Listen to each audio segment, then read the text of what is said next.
আজ আমরা রেলের বিগত বছরে যে ধরনের বায়োলজি বা জীববিদ্যা প্রশ্ন এসেছে সেগুলো আলোচনা করব। মেনলি আমরা টপিক ওয়াইজ অনেক ভিউয়ার কমেন্ট করেছে যে টপিক ওয়াইজ বিভিন্ন সায়েন্স বা ম্যাথগুলো করাতে। তো আজ আমরা বায়োলজির কোষ বা সেল তথ্যটি করব, চ্যাপ্টারটা করব। আমাদের কিছু টেকনিক্যাল প্রবলেমের জন্য আমরা 2 দিন বা 3 দিন ক্লাস দিতে পারিনি, ঠিক আছে। আবার আজ থেকে মোটামুটি রেগুলার ক্লাস দেওয়ার চেষ্টা করব আমরা, যে হিসেবে আমাদের শিডিউল দেওয়া আছে সেটা দেখবে, ফলো করবে, ওই অনুপাতে আমরা দেওয়ার চেষ্টা করব। তো আজ আলোচিত হবে কোষ। কোষ কী জিনিস? কোষ বা ইংলিশে বলে সেল। সেলের পুরো পিওর বাংলা যদি করতে হয় মানে কুঠুরি, ঠিক আছে। তা এইটা ধরো কোনো একটা বাড়ি যদি তৈরি করতে লাগে, সে বাড়ি তৈরি করার মেন ফাউন্ডেশনটা কি লাগে? মেনলি ইট। তাহলে একটা বড় বিল্ডিং তৈরি করতে যেমন ইট লাগে, তেমন একটা শরীর বা একটা বডি গঠন করতে লাগে হচ্ছে কোষ। একদম বেসিক বা ফান্ডামেন্টাল স্ট্রাকচার হচ্ছে কিন্তু কোষ বা সেল। তাহলে এরকমভাবে অনেকগুলো যখন ইট দিয়ে একটা প্রাচীর গঠিত হচ্ছে, তখন অনেকগুলো ইট একটার পর একটা রাখলে আমরা তখন কী বলছি? প্রাচীর বলছি বা ওয়াল বলছি। তাহলে সেমভাবে অনেকগুলো কোষ যখন একসঙ্গে অনেকগুলো জুড়ছে, তখন তাকে বলা হচ্ছে কোষ থেকে তৈরি হচ্ছে কোষতন্ত্র, বা পরে অনেকগুলো কোষতন্ত্র নিয়ে আবার তৈরি হচ্ছে কলা বা টিস্যু। তা আজকে আমরা এই কোষ বা কলা, কোষ বা সেল, এই চ্যাপ্টার থেকে কী ধরনের বিগত বছরের রেলে প্রশ্ন এসেছে সেগুলো আমরা আস্তে আস্তে আলোচনা করব। চলো, প্রথম প্রশ্নের আগে একটু থিওরি একটু বলি যে এইখানটায় একটা কোষের স্ট্রাকচার দেখানো হয়েছে। এরকম মোটামুটি কোষের স্ট্রাকচার বা গঠন। এখানে দেখো cell membrane, ribosome, mitochondria, nucleus, এরকম বিভিন্ন জিনিস দেখানো হয়েছে। এই যে যদি কোষ হয়, এই কোষের এই ছোটো ছোটো যে অংশগুলো, মানে বিভিন্ন যে নামগুলো লেখা আছে, মাইটোকন্ড্রিয়া, রাইবোজোম, এগুলোকে বলা হয় কোষীয় অঙ্গাণু বা অর্গানেল।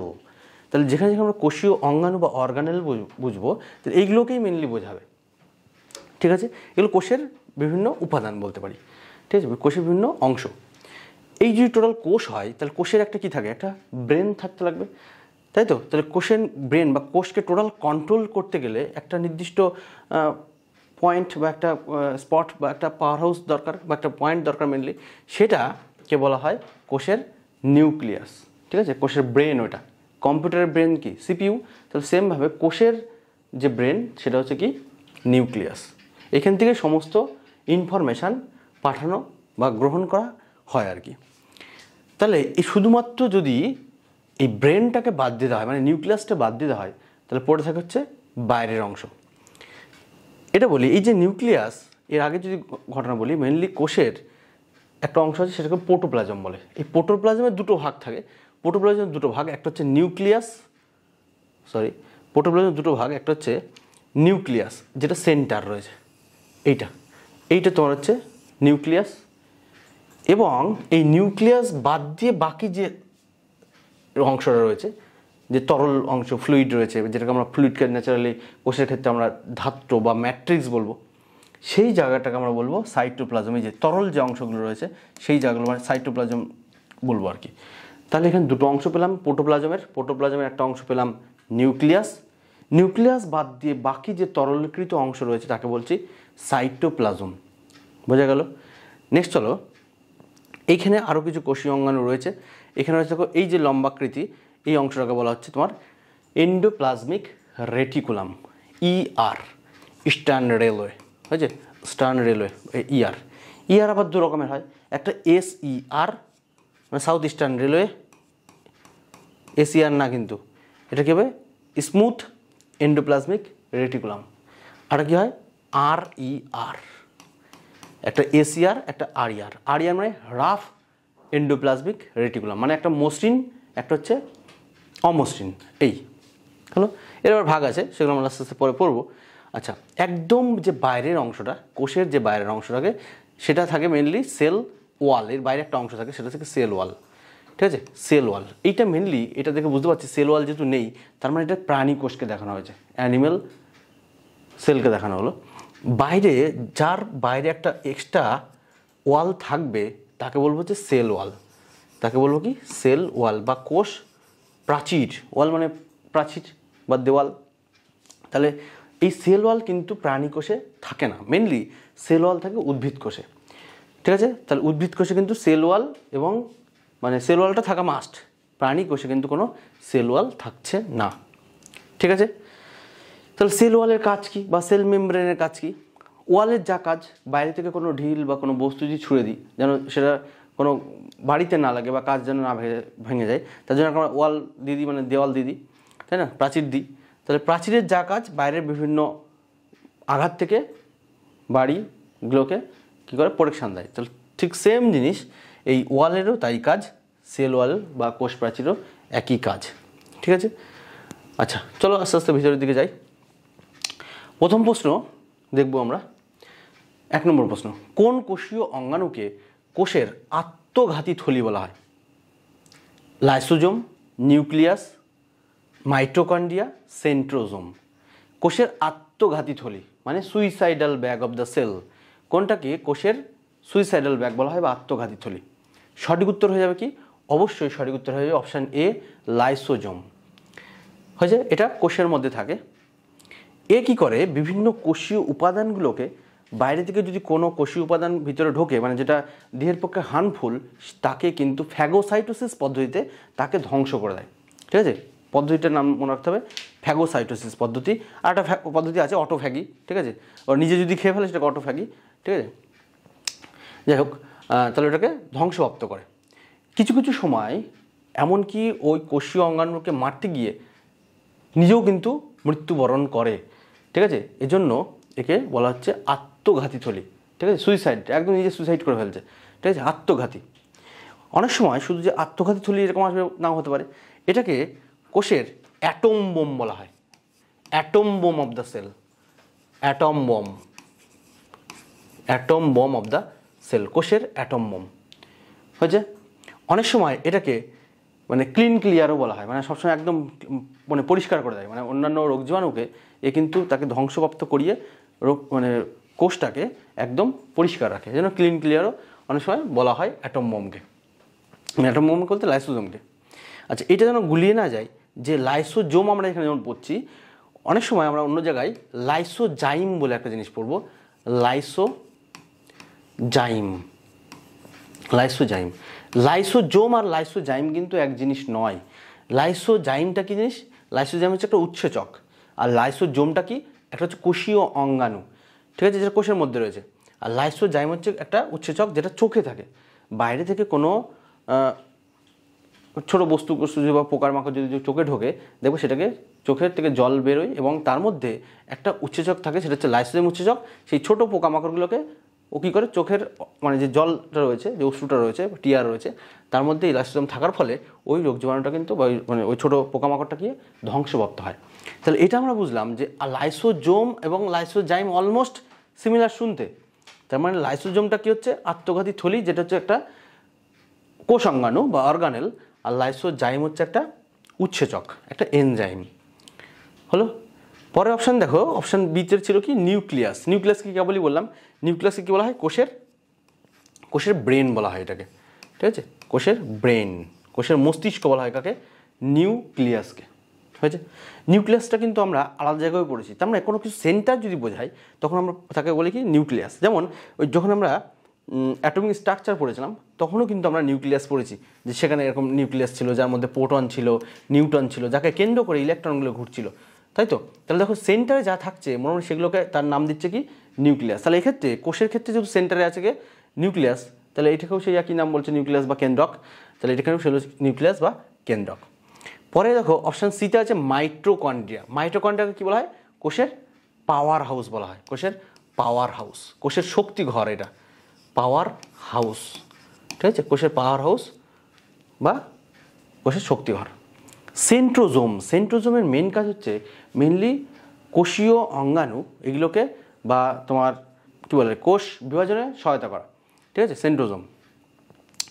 নেক্সট চলো পরেরটা, 2 নম্বর প্রশ্ন, কোন কোষীয় অঙ্গাণু বিষাক্ত পদার্থ এবং ওষুধকে ডিটক্সিফাই করে? Ribosome, mitochondria, Golgi body, endoplasmic reticulum. দেখো বিষাক্ত পদার্থ কী করছে? বিষাক্ত পদার্থ বাইরে থেকে যেটা ঢুকছে সে বিষাক্ত পদার্থ, অথবা যে ওষুধটা সাইড এফেক্ট যুক্ত তাকে ডিটক্সিফাই করছে। টক্সিফাই মানে কি, টক্সিক মানে কি বিষ, তাকে সেই বিষজাত যেটা রয়েছে তাকে নর্মালি শরীর যেন অ্যাবজর্ব করতে পারে এমন পদার্থে কনভার্ট করছে। কি বলছে? রাইবোজোম, মাইটোকন্ড্রিয়া, গলগি বডি আর এন্ডোপ্লাজমিক রেটিকুলাম। উত্তর কী হবে? Endoplasmic reticulum. অপশান ডি হবে কিন্তু সঠিক উত্তর। সঠিক উত্তর হবে কি? Endoplasmic reticulum. ঠিক আছে, দেখো এই যে এন্ডোপ্লাজমিক রেটিকুলাম, আটটাকে বললাম যে এন্ডোপ্লাজমিক রেটিকুলাম ন্যাচারালি দু রকমের হয়। এন্ডোপ্লাজমিক রেটিকুলামকে আমরা ন্যাচারালি ER বলে থাকি। ER মানে ইস্টার্ন রেলওয়ে। ঠিক আছে, ইস্টার্ন রেলওয়ে দু রকমের। কী কী? একটা হচ্ছে south eastern railway smooth endoplasmic reticulum, আর হচ্ছে RER রাফ এন্ডোপ্লাজমিক রেটিকুলাম। এর মধ্যে ভাগ আছে, একটা 70S, একটা হচ্ছে 80S। ঠিক আছে, একটা 70S, একটা 80S, একটা প্রোক্যারিওটিক, একটা হচ্ছে ইউক্যারিওটিকের জন্য। ঠিক আছে, নেক্সট চলো। আচ্ছা, রাইবোজোমকে কী বলা হয়? অপশান এ আছে রাইবোজোমকে বলা হয় কোষের প্রোটিন ফ্যাক্টরি বলা হয়। একে বলা হয় কোষের অপশান এতে রয়েছে কোষের প্রোটিন ফ্যাক্টরি। মাইটোকন্ড্রিয়াকে কী বলা হয়? কোষের শক্তিঘর, কেবলই বলা হলো। আচ্ছা, গলগি বডি, অপশান সিতে আছে গলগি বডি বা গলগি বস্তু। ঠিক আছে, ক্যামিলিও গলগি ইনি কিন্তু গলগি বডি আবিষ্কার করেন। এবং এই যে গলগি বডি বা গলগি বস্তু, এটা মেনলি একে একটা এর নিকনেম আছে, তাকে বলা হয় কোষের পোস্ট অফিস। ঠিক আছে, কোষের পোস্ট অফিস বলা হয় গলগি বডিকে। নেক্সট চলো, কোনটি কোষের এনার্জি কারেন্সি নামে পরিচিত? এনার্জি কারেন্সি মানে শক্তি মুদ্রা। কোনটি কোষের শক্তি মুদ্রা বা এনার্জি কারেন্সি নামে পরিচিত? গ্লুকোজ, ADP, ATP আর পাইরুভিক অ্যাসিড। দেখো গ্লুকোজ, ঠিক আছে, গ্লুকোজের সংকেত কি? C6H12O6। গ্লুকোজের সংকেত হচ্ছে C6H12O6। এটা হচ্ছে গ্লুকোজের সংকেত। ঠিক আছে, কার্বন, হাইড্রোজেন এবং অক্সিজেন আছে। সবগুলোকে যদি আমি 1 করে দিই, দেখো CHO, এটা কিন্তু আমরা অর্গানিক কেমিস্ট্রি বলে একটা জিনিস পড়বো, সেখানে CHO, ঠিক আছে, এই চো গ্রুপ থাকবে অবশ্যই অ্যালডিহাইড জাতীয় জৈব যৌগে CHO থাকবে। তাহলে এখানেও দেখো এই গ্লুকোজের মধ্যেও কিন্তু CHO আছে, তবে এটা 6, এটা 12, এটা হচ্ছে 6। C6H12O6 এটা হচ্ছে গ্লুকোজের সাধারণ সংকেত। ADP, এটাকে ফুল ফর্ম হচ্ছে অ্যাডিনোসিন ডাইফসফেট। ATP মানে কি? Adenosine triphosphate. তাহলে T মানে ট্রাই আর D মানে ডাই মানে 2। আচ্ছা, পাইরুভিক অ্যাসিড, ঠিক আছে, তাহলে হচ্ছে কোনটা এনার্জি কারেন্সি নামে পরিচিত? শক্তি মুদ্রা, মেন শক্তি মুদ্রা হচ্ছে তোমার অবশ্যই অপশান সি হবে সঠিক উত্তর। ঠিক আছে, সি হবে সঠিক উত্তর, ATP হয়েছে। নেক্সট চলো, নিচের কোন কোষীয় উপাদান কোষের প্রোটিন কারখানা হিসেবে পরিচিত? কেবলই বললাম যে কোষের প্রোটিন কারখানা বা কোষের প্রোটিন ফ্যাক্টরি বলা হয় রাইবোজোমকে। ঠিক আছে, এটা রাইবোজোম কি করে? কোষের মধ্যে প্রোটিন সংশ্লেষে সহায়তা করে, প্রোটিন তৈরি করতে সহায়তা করে কে? রাইবোজোম। হয়েছে, তার উত্তর হয়ে যাবে অপশান এ হচ্ছে রাইবোজোম। আচ্ছা, অপশান বি আছে ক্লোরোপ্লাস্ট। ক্লোরোপ্লাস্টটা কি? এটা হচ্ছে প্লাস্টিডের একটা ভাগ। মেনলি প্লাস্টিড 3 রকমের হয়। প্লাস্টিড 3 রকমের, একটা কি? ক্লোরোপ্লাস্ট, যেটা ক্লোরোফিল যুক্ত, যেটা অবশ্যই তোমার কী বলে এটাকে গ্রিন কালারের হয়।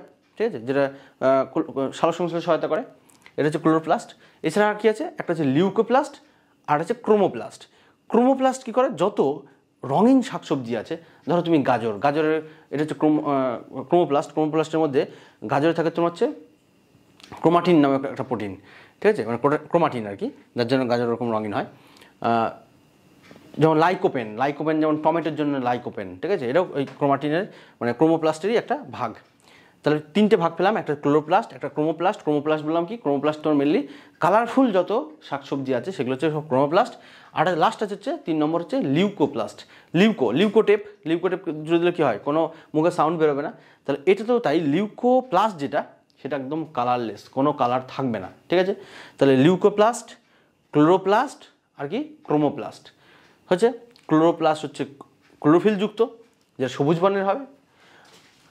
আর লিউকোপ্লাস্ট বললাম কোনো কালার থাকবে না, বর্ণহীন। ক্রোমোপ্লাস্ট যেটা বিভিন্ন কালারফুল জাত হবে। হয়েছে, নেক্সট চলো।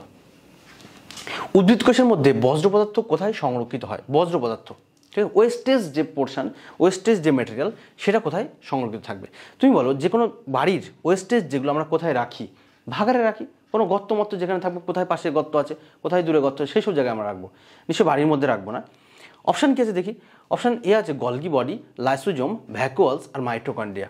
গলগি বডি বা গলগি অ্যাপারেটাস বা গলগি বস্তু, ঠিক আছে। আচ্ছা, লাইসোজোম আর ভ্যাকুয়ালস, এই যে সি, উত্তর হবে কিন্তু সি। সি মানে কি ভ্যাকুয়ালস, ভ্যাকুয়ালস মানে হচ্ছে বাংলায়, সরি, ভ্যাকুয়ালস মানে হচ্ছে তোমার গহ্বর, ঠিক আছে। ভ্যাকুয়ালস মানে হচ্ছে তোমার গহ্বর, গহ্বর মানে হচ্ছে গর্ত আর কি। তাহলে যেখানে কোষের মধ্যে কিছু কিছু রকম গর্ত বা ভ্যাকুয়ালস থাকে, যেইখানে কোষের মধ্যে বজ্র পদার্থ সংরক্ষিত থাকে, ঠিক আছে। কোষের মধ্যে কিছু বজ্র পদার্থ সংরক্ষিত, কেবলই বললাম যে বাড়ির বিভিন্ন বজ্রপদার্থ আমরা কোথায় রাখি, কোনো গর্ত বা কোনো ডোবা নালা সব জায়গায়, নোংরা জায়গায় ফেলি। তাহলে সেরকমই কোষের যে বজ্রপদার্থ সেগুলো ভ্যাকুয়ালস বা কোষ গহ্বরে সংরক্ষিত থাকে, হয়েছে। অপশান সি হবে সঠিক উত্তর। ক্লোরোফিল রঞ্জক নিচের কোন কোষীয় উপাদানে থাকে? ক্লোরোফিল রঞ্জক, কেবলই বললাম যে ক্লোরোফিল রঞ্জক কোথায় থাকবে, যেটা সালোক সংশ্লেষে সহায়তা করে, সালোক সংশ্লেষ বা ফটোসিনথেসিস সহায়তা করবে, সাহায্য করবে কি ক্লোরোফিল রঞ্জক। অপশান আছে মাইটোকন্ড্রিয়া, রাইবোজোম, ক্লোরোপ্লাস্ট আর লাইসোজোম। তাহলে ক্লোরোফিল থাকবে কি, ক্লোরোমিল থাকবে, ক্লোরোফিল থাকবে কি ক্লোরোপ্লাস্টের মধ্যে। দেখো ক্লোরোফিল উত্তর হবে কি ক্লোরোপ্লাস্ট, ক্লোরোমিল আছে ক্লোরোপ্লাস্ট। কেন বললাম যে প্লাস্টিডের 3 রকমের ভাগ, একটা ক্লোরোপ্লাস্ট, একটা ক্রোমোপ্লাস্ট, একটা হচ্ছে লিউকোপ্লাস্ট। তাহলে ক্লোরোফিল কি, এটা সবুজ বর্ণ, যেটা সালোক সংশ্লেষ বা ফটোসিনথেসিসে সহায়তা করে। লিউকোপ্লাস্টে কোনো কালার নেই, আর কি ক্রোমোপ্লাস্টের মধ্যে যেটা কালারফুল যে ফ্রুটগুলো হয় বা ক্রোমোপ্লাস্টের যেগুলো সবজি হয় সেগুলো সব ক্রোমোপ্লাস্ট, হয়েছে। তুমি যদি বলো যে এই যে লিউকোপ্লাস্ট, এর উদাহরণ কি বলতে পারবে? এর উদাহরণ কি, বিশেষ করে যে রুট বা মূল বা কোনো কাণ্ড যদি মাটির নিচে থাকে, যেগুলো বর্ণহীন, ঠিক আছে, এরকম জাতীয় হলে সেগুলো লিউকোপ্লাস্ট হবে। নেক্সট হলো সঠিক উত্তর হয়ে গেল তাহলে সি। আচ্ছা, নিচের কোনটিকে কোষের পাওয়ার হাউস বলা হয়? পাওয়ার হাউস, হয়েছে। কোষের শক্তি ঘর কোনটা? আগেই পড়ে ফেলেছি আমরা। অপশান কি আছে, মাইটোকন্ড্রিয়া, লোহিত রক্তকণিকা, শ্বেত রক্তকণিকা আর প্লাজমা ঝিল্লি। সঠিক উত্তর হবে অপশান এ মাইটোকন্ড্রিয়া, কোষের পাওয়ার হাউস বা শক্তি ঘর। কারণ এখান থেকেই সমস্ত শক্তি কিন্তু জেনারেট হয় এখানে মাইটোকন্ড্রিয়ার মধ্যে। কে জেনারেট করে? এর মধ্যে আছে এটিপি। এটিপি কি বলা হয়? এটিপিকে বলা হয় এনার্জি কারেন্সি বা শক্তি মুদ্রা, ঠিক আছে। আচ্ছা, লোহিত রক্তকণিকা আরবিসির একটা অংশ, লোহিত রক্তকণিকা, শ্বেত রক্তকণিকা, আরবিসি, লোহিত রক্তকণিকা বা আরবিসি মানে রক্তের ভাগ আর কি। শ্বেত রক্তকণিকা কি বলা হয়? আমাদের দেহের ঝাড়ুদার বলা হয় কিন্তু শ্বেত রক্তকণিকা, কেন কি রোগ জীবাণু ধ্বংস করতে সহায়তা করে শ্বেত রক্তকণিকা। এর জন্য শরীর বা বডির তোমার কি বলা হয়, ঝাড়ুদার, ঠিক আছে, শরীরের ঝাড়ুদার বলা হয় শ্বেত রক্তকণিকা। অপশান ডি আছে প্লাজমা ঝিল্লি, ঠিক আছে। নেক্সট হলো স্লেইডেন এবং সোয়ানের দেওয়া কোষতত্ত্ব নিচের কোন জীবের ক্ষেত্রে প্রযোজ্য নয়? ভাইরাস, প্রাণী, শৈবাল, ছত্রাক। দেখো স্লেইডেন এবং সোহান এই দুজন বিজ্ঞানী, ঠিক আছে, বায়োলজির বিজ্ঞানী, মেনলি বায়োলজির সঙ্গে রিসার্চ করেছেন। 1838-39 সাল নাগাদ এরা একটা তত্ত্ব প্রকাশ করলো, যেটাকে বলা হচ্ছে কোষ তত্ত্ব বা সেল থিওরি। এনারা কি বললেন যে প্রত্যেকটা কোষ, প্রত্যেকটা জীবদেহ গঠন হতে গেলে কোষ এক বা একাধিক লাগবেই, এবং এই কোষ কি জীবের একটা গঠনগত একক, মানে তার সেটা হতেই লাগবে। একটা কোষ ছাড়া, মিনিমাম একটা কোষ ছাড়া কোনো দেহ বা কোনো অঙ্গ গঠিত হবে না, এরকম একটা তথ্য দিল কে? স্লেইডেন এবং সোহান, দুইজন যৌথভাবে দিল। এটাই হচ্ছে কোষ তত্ত্ব বা সেল থিওরি। বলছে এই তথ্যটা কার ক্ষেত্রে প্রযোজ্য নয়? ভাইরাস, প্রাণী, শৈবাল আর ছত্রাক। দেখো তাহলে সঠিক উত্তর এমনিতে বোঝা যাচ্ছে যে কী হবে, অপশান এ হবে সঠিক উত্তর, ভাইরাস। কেন? কারণ ভাইরাসকে বলা হয় কি জীব এবং জড়ের মধ্যবর্তী পর্যায়ের বস্তু, না প্রাণী না জড়, এরকম। তাহলে ভাইরাস, তাহলে ওইভাবে কোনো কোষ, মানে সুনির্দিষ্টভাবে কোনো কোষ ভাইরাসের মধ্যে পরিলক্ষিত হয় না। তা তুমি বলতে পারছো না যে যেহেতু যদি একটাও থাকতো, একটা যেমন অ্যামিবার ক্ষেত্রে আছে, তাহলে সেক্ষেত্রে কোষতত্ত্ব অ্যাপ্লাই করা যেত। কিন্তু যেহেতু ভাইরাসের মধ্যে সুনির্দিষ্ট করে কোনো কোষ নেই, বা কোষ থাকলেও মানে কোষ ন্যাচারালি নেই, এজন্য কোষকে কী বলা হয়, ভাইরাসকে কী বলা হয়, জীব এবং জড়ের মধ্যবর্তী পর্যায়ের বস্তু। তাহলে সঠিক উত্তর হবে কি ভাইরাস, কারণ প্রযোজ্য নয় বলেছে, ঠিক আছে, বাকিগুলোতে প্রযোজ্য। নেক্সট হলো পরেরটা, স্বাধীন অস্তিত্বে সক্ষম জীবনের ক্ষুদ্রতম একক হলো, খুব ইম্পর্টেন্ট কথা, স্বাধীন অস্তিত্ব আছে যার, পৃথক অস্তিত্ব আছে, এরকম কিছু। দেখো এখানে অপশান কী কী আছে, ক্ষুদ্রতম একক বলছে কোষ, সাইটোপ্লাজম, ভ্যাকুয়াল আর প্রোটোপ্লাজম। কোষ কি? কোষ হচ্ছে জীবনের গঠনগত এবং কার্যগত একক। কেবলই বলছিলাম যে কেবল কোনো একটা বিল্ডিং বা বাড়ি তৈরি করতে গেলে তার বেসিক ফাউন্ডেশনটা কী হবে, একটা ইট। তাহলে সেই ইটের ভূমিকা পালন করছে কে? কোষ, হয়েছে। নেক্সট চলে আসো সাইটোপ্লাজম, ভ্যাকুয়াল আর প্রোটোপ্লাজম। এর সম্পর্কে আগেই বলা হয়ে গেছে, ঠিক আছে, যে প্রোটোপ্লাজমের দুটো ভাগ, ঠিক আছে, এগুলো বলা হয়েছে। তাহলে উত্তর কী হবে? উত্তর হবে কিন্তু কোষ, অপশান এ। নেক্সট হলো, আচ্ছা কোষ কে আবিষ্কার করে, কে বলবে কোষ কে আবিষ্কার করে? এই যে রবার্ট হুক, ঠিক আছে, রবার্ট হুক কোষ আবিষ্কার করেন, এবং কোষ যে শব্দটা সেটাও কিন্তু রবার্ট হুকেরই আবিষ্কার, ঠিক আছে। মৃত কর্কের ছিদ্র থেকে, মানে কর্কের ছিদ্র থেকে উনি একটা মৃত কোষ আবিষ্কার করেছিলেন, কর্কের ছিদ্র, ঠিক আছে। আর লিভেন হুক লিভিং সেল বা জীবন্ত কোষ আবিষ্কার করে পুকুরের জল থেকে, ঠিক আছে। নেক্সট হলো, জল ত্যাগের কারণে কোষ প্রাচীর থেকে দূরে কোষের সংকোচনের প্রক্রিয়াকে আমরা কি বলি? ডি প্লাজমোলাইসিস, সাইটোলাইসিস, সালোক সংশ্লেষ, প্লাজমোলাইসিস, ঠিক আছে। বলছে জল ত্যাগ করছে, জল ত্যাগের কারণে কোষ প্রাচীর কী হচ্ছে? সংকুচিত হয়ে যাচ্ছে। ধরো জল খেয়ে, জল শোষণ করে কোনো একটা কোষ ফুলে আছে, ও কী করছে? সমস্ত জল ত্যাগ করে দিল। জল ত্যাগ করে চুপসে গিয়ে বা সংকুচিত হয়ে যাচ্ছে যখন, এইটাকে কী বলা হয়? এইটাকে বলা হয় প্লাজমোলাইসিস। হয়েছে? তাহলে কোনো একটা কোষ যখন কোষ থেকে জল ত্যাগ করে ফেলছে, সেই জল ত্যাগ করে যাওয়ার পদ্ধতিটাকে বলা হচ্ছে প্লাজমোলাইসিস। ঠিক এর উল্টো প্রসেস, বা আরেকভাবে বলি, এই যে প্লাজমোলাইসিস হলো যখন ও নর্মাল পরিস্থিতি ছিল, যখন এই জল ত্যাগ করে আবার নর্মাল পরিস্থিতি পরিণত হলো, তাকে বলা হচ্ছে কি? ডি প্লাজমোলাইসিস। ঠিক এরকমভাবে যদি অতিরিক্ত কোনোটা জল খেয়ে নেয় বা জল অ্যাবজর্ব করে নেয় কোনো একটা কোষ, ঠিক আছে, অসমোসিস পদ্ধতিতে ধরো গ্রহণ করছে, অভিস্রবণ, ঠিক আছে, জল অতিরিক্ত যখন গ্রহণ করে নেয় তাহলে সেই কোষটা কী হয়? তখন ব্রাস্ট করে, ঠিক আছে, পুরো ফেটে যায়। সেইটাকে বলা হচ্ছে কি? সাইটোলাইসিস, অপশান সি হলো। আচ্ছা অপশান বি, অপশান সিতে কী আছে? সালোক সংশ্লেষ বা ফটোসিনথেসিস। সূর্যালোকের উপস্থিতিতে কী হয়? কোনো ক্লোরোফিল ইউভি রশ্মি শোষণ করে সেখানে কী করে? মানে গাছের পাতার মধ্যে খাদ্য প্রস্তুত করে, সেই সালোক সংশ্লেষ পদ্ধতি, এটা আমরা পড়েছি, ঠিক আছে। তাহলে সঠিক উত্তর হয়ে যাবে কি? যে জল ত্যাগ করছে, জল ত্যাগ করে কী হচ্ছে? কোষের সংকোচন। তাহলে এই পদ্ধতিটাকে কী বলা হচ্ছে? প্লাজমোলাইসিস। প্লাজমোলাইসিস জল ত্যাগ করার পদ্ধতি। যখন এটা ত্যাগ করে নর্মাল পরিস্থিতি চলে আসছে সেটা হচ্ছে ডিপ্লাজমোলাইসিস। যখন অতিরিক্ত গ্রহণ করে বাস্ট করে যাচ্ছে সেটা হচ্ছে সাইটোলাইসিস। নেক্সট হলো, উদ্ভিদের কোষ প্রাচীর কী দিয়ে গঠিত? উদ্ভিদের কোষ প্রাচীর, দেখো এখানে বলছে উদ্ভিদের কোষ প্রাচীর কী দ্বারা গঠিত? কোষ প্রাচীর বা সেল ওয়াল, অপশান কি আছে? সেলুলোজ, কার্বোহাইড্রেট, লিপিড আর লাইপোপ্রোটিন। দেখো এখানে অপশান এ আছে ফার্স্টে, সেলুলোজ। সেলুলোজ কি? সেলুলোজের বেসিক ফাউন্ডেশন যদি বলা হয় সেটা হচ্ছে গ্লুকোজ। অনেকগুলো গ্লুকোজ যখন চেন আকারে, মানে পলিমার আকারে, চেনের মতো পলিমার আকারে যখন মানে যুক্ত হচ্ছে, তখন সেটাকে বলা হচ্ছে, অপশান এ হচ্ছে সেলুলোজ। সঠিক উত্তর কিন্তু অপশান এ হয়ে যাবে, সেটা হচ্ছে সেলুলোজ, হয়েছে। তাহলে উদ্ভিদের কোষ প্রাচীর সেলুলোজ দ্বারা গঠিত। এছাড়া ধরো ব্যাকটেরিয়ার কোষ প্রাচীর বা সেল ওয়াল, এটা কী দ্বারা গঠিত? সেটা হচ্ছে পেপটিন এবং পেপটিডোগ্লাইকেন। পেপটিন এবং পেপটিডোগ্লাইকেন। আচ্ছা এছাড়া ধরো ফানগাসের কোষ প্রাচীর কী দ্বারা গঠিত? ফানগাসের কোষ প্রাচীর কী দ্বারা গঠিত? এটা সঠিক উত্তর হয়ে যাবে কিন্তু কাইটিন দ্বারা গঠিত, ঠিক আছে। নেক্সট হলো, উদ্ভিদের কোষের বাহিরতম আবরণটি কী দ্বারা গঠিত? তাহলে কোষের উদ্ভিদ কোষ, কিন্তু কোষটা ঘুরিয়ে দিল, উদ্ভিদ কোষ, তাহলে উদ্ভিদ কোষের একদম বাইরের আবরণটার নাম কি? কোষের উদ্ভিদ কোষ যেটা রয়েছে একদম, এটা হচ্ছে উদ্ভিদ কোষ যদি মনে করি, তার বাইরের আবরণটাকে কি বলা হচ্ছে? এই বাইরের আবরণটা হচ্ছে তোমার সেল ওয়াল বা কোষ প্রাচীর। এইটা হচ্ছে তোমার কোষ প্রাচীর। বাইরেটা হচ্ছে কোষ প্রাচীর, তার ভিতরে থাকছে কি? কোষ পর্দা, ঠিক আছে, কোষ পর্দা বা সেল মেমব্রেন। তাহলে এখানে বলছে বাহিরতম আবরণ, তাহলে বাহিরতম আবরণটা কি? সেই কোষ প্রাচীরই। তাহলে বলছে কোষ প্রাচীর তাহলে কী দ্বারা গঠিত? তার মানে আগের কোশ্চেনটাই রিপিট হয়েছে, কিন্তু সঠিক উত্তর হয়ে যাবে কি? তাহলে অবশ্যই অপশান এ, সেলুলোজ দ্বারা গঠিত, হয়েছে। আজ এই 1 ডজন প্রশ্ন আমরা আলোচনা করলাম, ঠিক আছে। এই ধরনের কোশ্চেনগুলো আর আস্তে আস্তে আসতে থাকবে। আজকে কোষ সম্পর্কে আলোচিত হলো। এইভাবে আমরা টপিক ওয়াইজ আস্তে আস্তে আমরা চলতে থাকবো। অবশ্যই তোমরা ভিডিওটা দেখো, বারংবার দেখে বোঝার চেষ্টা করো। আজ এই পর্যন্ত, থ্যাংক ইউ। কোনো দরকার লাগলে তোমরা অবশ্যই কমেন্ট করো।